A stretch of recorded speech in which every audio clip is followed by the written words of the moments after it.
yeah, again, so it was what it was. Let's Expect, talk. Let's talk about the expectation management because yeah, ahead of the match, it was written in the Observer. Randy Savage's deal is for 8 dates. His demands to return after he walked out the first time, which TNA acquiesced to, even though some people thought some of these demands were ridiculous. He won limo service from his home in Tampa to Orlando for every show. He wanted 2 security guards at $1,000 per night, which is more than what all but the top wrestlers in the group are earning. Jimmy Hart can't be anywhere near him, and he also couldn't be in the truck or on the headsets anytime he's on television. Now, of course, you might be thinking, does Jimmy Hart ever work in the truck? He does not. But when Savage was out, he had Harris watching the gorilla position to make sure that Jimmy Hart doesn't come in there. In an 85-degree weather, Savage took his jacket off only once. Those who saw him said his arm looked shriveled up and that he's either going to have to work with a long sleeve shirt or have to make some quick changes if he's actually going to wrestle. Savage also demanded his own private dressing room, I guess to make sure nobody saw the physical changes we just wrote about. So there's a lot written about what it took to get Randy to come back. How much of this is real? How much of that is fiction? would you? I mean, and I get it. Dave's getting his word count, and I've got a ton of respect for that. But do we really think we're going to put Randy?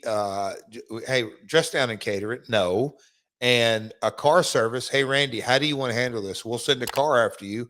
How would you like to do it? Because I don't think you want to fly from Tampa to Orlando. Do you want us? No. Just all of it's just Jimmy Hart working the truck. It's just nonsense. There's no validity whatsoever to it. The 8 dates is what I chuckled about, thinking that is complete fabrication. Where did people get that? I mean, it's complete fiction. I mean, complete fiction. Okay. So it was always a per night deal? Yes. Okay. Randy had no interest, and we didn't either in signing any kind of long term deal. Because you And couldn't that afford it, not right? only could afford it, remember, I'm trying to say this diplomatically. My dad, who knew Randy at Yeah. his, This in the old Randy. I got you. yeah, he just like, hey, let's just let's ease through this, and if we get to a spot where we think we need to do something long term, let's do it. Other than that, let's just kind of work our way through this. And Randy had no problem signing releases or day ofs and all this. Again, Randy didn't want a long term deal, so it was, in the words of Dutch Mantel, run a wrestler. The finish is Randy Savage pinning you in this 6-man at the pay-per-view, and you're the champ. So today is pushing in commentary. He just pinned the champion. He's got to get a title shot. And I guess Meltzer says when talking over the idea of the January 16th title match, which would be the January pay-per-view, Savage refused to do the job, and when he found out that was the plan, left again. Meltzer would say, quite frankly, it serves them right because the result of the title match should have been told to Savage, and they should have had something on paper with him so they could take legal recourse for screwing up their storylines. Now, of course, you said, hey, we never had a long-term contract. It was an idea. Was that the idea? Let's get him in the 6-man. Let's let him go over. If he pins me, that gives us an opportunity to build to that match. And if it's a one-off, on down the road we go. Was that the thinking going into that? Off. You're not going to beat Hall. You're not going to beat Nash. Let's highlight Randy.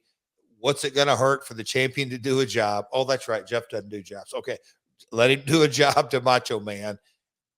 We never considered, hey, Randy, you want to work a single? Oh, yeah. You really only wanted to work a 6-man tag and be out there for 3 or 4 minutes. But no, the logic tells us, yeah, we're going to book Randy the following month in a single main event. That's just nonsense, complete fiction on the sheet writer's part. I mean, completely. You do a big confrontation with Dusty, and Savage's name is never mentioned. I guess we want to at least be open to the idea We of won't know. putting something together in the future. Yeah.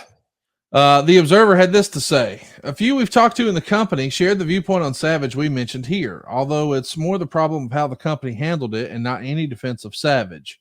The belief is when you're talking with a guy like Savage at that level, you should lay out the entire program and get a contract signature and agreement even before starting the program.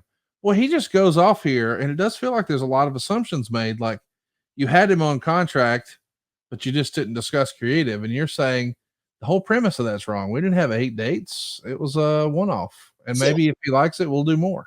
Yeah, just total. Yeah. silliness.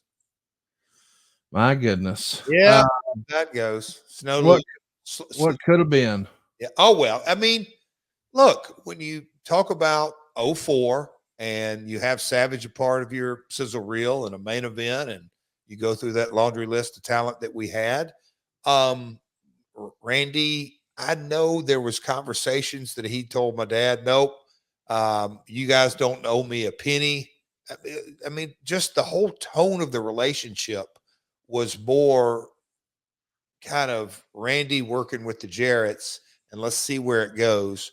But again, different Randy didn't want any commitments, and I get it.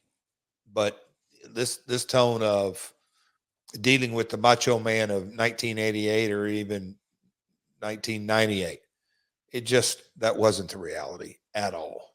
Have you put it together until this very moment as we're talking right now that you took pins in Randy Savage and Ric Flair's last ever matches?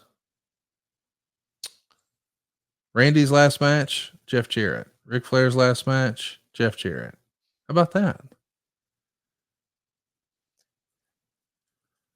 How about that, Conrad? Remember, I've said, don't believe in coincidences, only convergences. Let me tell you another one that just kind of, and I don't know because it wasn't the same day. You kind of remember death dates, right? But today was the day that Randy passed away as we're recording. You're kidding me. 13 years ago today, May 20th, 2011. We're recording on a Monday, folks. So yeah, May 20th, 2011. This is when Randy Savage had a heart attack and ultimately passed away while driving. I was driving down the road doing media. I got a text, and then I talked to somebody back at the TNA offices. Yeah, and I was by myself, and I kind of had the thoughts on that day, and I'm just like, because the first, the heart attack, and he was in the car. There was a little bit of conflicting reports for about an hour, I don't know, hour or two, but yeah. But no, wow, here we are, Connie. No, but as you know, I've done some painting and reconstruction and fixed a couple of things in my office and all this. So over there on one of my side desk, the what do you, I hate to call it a program, but the program for my mother's funeral was in a stack in Karen's grandfather and all this. But my mother, her service was on February the 21st. My father passed away on February 14th. His service was a week later on February 21st. Wow. Same day, 3 years apart. What a small, crazy world we live in, Tom's, you know? Bizarre. I mean, it's really, really bizarre.